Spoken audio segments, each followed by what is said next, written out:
Coming up after the break, HackerNest is a nonprofit that builds up tech communities around the world. In 4 years, it's grown from 12 nerds talking about tech over beers to 22,000 members. Its latest project tackles problems faced by people with dementia. Amanda's interview with its CEO and founder is coming up next.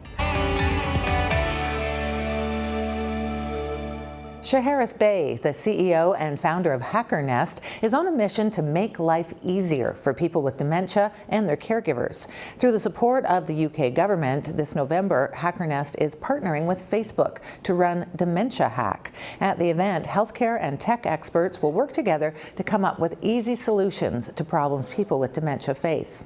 Earlier this week, Amanda spoke with Bey about the work his nonprofit does and HackerNest's upcoming event.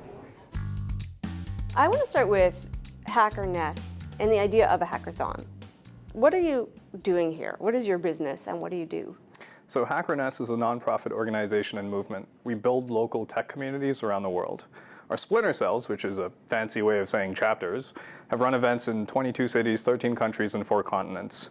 The whole point of this really is it's economic development through technological proliferation. The more people we get into tech, the more opportunities people have to get into tech so that they can afford to be healthier and happier. We run 2 kinds of events. One of them is the tech socials, which are community events, actual community events where nerds get together for socializing purposes and make new friends. It's not a networking event, because networking is where you look around for people to impress so you can use them down the road. No, we actually build community. And then the other event that you spoke of, hackathons. Now these are, we make them relatively epic, but they're big hardware and software development competitions where teams come together and for 24, 36, 48 hours attempt to code up a good enough solution to generally endemic challenges and problems that people face. We hear hacker and we think bad people. We think my bank account is going to be compromised or the NSA. This is hacking for good.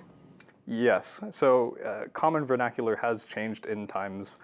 Once upon a time, hacking did mean infiltration, meant bad things and scary stuff, breaking into your email account. Now, the term hackathon, it refers to a kind of hacking that's taking disparate items that don't actually do what you want them to do and cobbling them together so that they do what you want them to do. Really articulate, just so you know. And what can you hack? What have you done? What hackathons have you done in the past? So we've run DementiaHack, which is a hackathon dedicated to helping folks with dementia and their caregivers, last year with the British government. And the whole point is to create products to help folks who have dementia. So dementia is it's this umbrella term to describe conditions that are debilitating to your cognitive and mental faculties. And the most, I guess, prevalent is Alzheimer's disease, and I think the most common symptom that people can relate to is memory loss. So the terrifying thing is that there is no cure. And while yes, there is lots of research and money and effort being put towards the search for a cure, this is something that may or may not come in a decade, maybe 2. I have no idea. The sad fact is that today, 47 million people around this planet suffer heartbreaking, overwhelming challenges daily. But we have the technology to fix this. We can help make their lives better relatively easily. We can do it in a weekend. So that's DementiaHack's response to a really terrifying pandemic. What kind of solutions come out of DementiaHack? So the winners from last year were called Care Umbrella. And what they did was they had these little NFC stickers, near field communication stickers. You would put them all around the house, say on your microwave, and when you took your phone and pressed it against the sticker, a video would start playing that explains to you, this is a microwave. Push these buttons, put food inside, push this other button, you've got hot food. And the video is customizable, so it could be your grandchild saying this to you. It could be you telling you how to work your microwave, which makes it a lot less scary. Yeah, because not knowing what you don't know is really painfully terrifying, because who are we but the sum of our memories? And with dementia and Alzheimer's, and when you lose chunks of yourself, it's scary. So DementiaHack happening in Toronto, how many people do you expect to attend? We're expecting at least 250. We're shooting for 300. And how does that compare to the British event?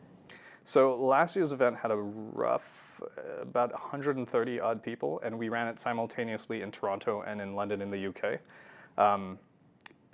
We had really serious time constraints because they came to us and said, hey, run a hackathon. We said, sure. Run a hackathon in a month. We said, no way, and then we did it anyway. So we were able to get 2 hackathons up and running in about a month. I don't recommend it. No, I think I lost hair because of that. And what draws the participants?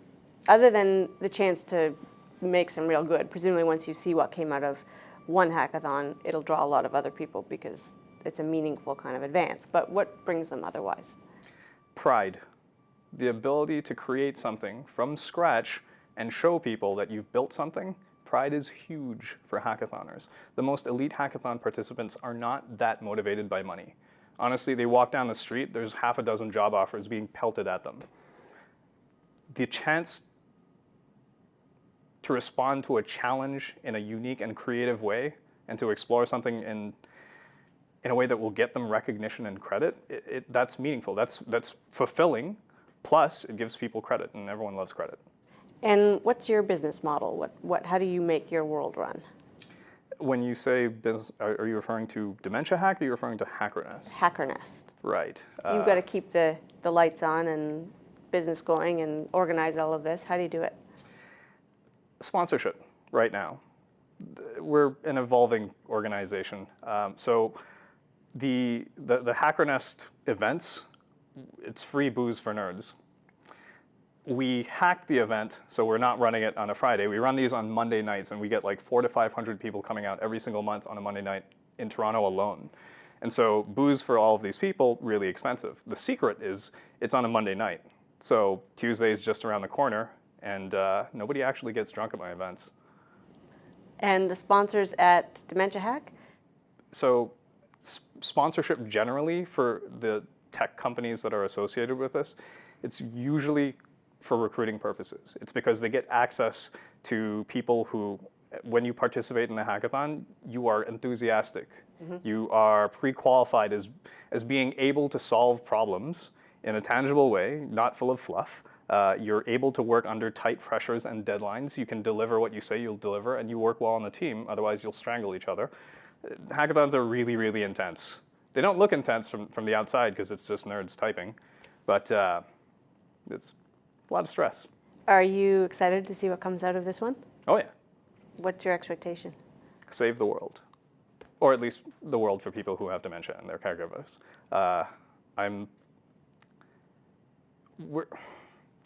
It's not okay for a hackathon not to have product.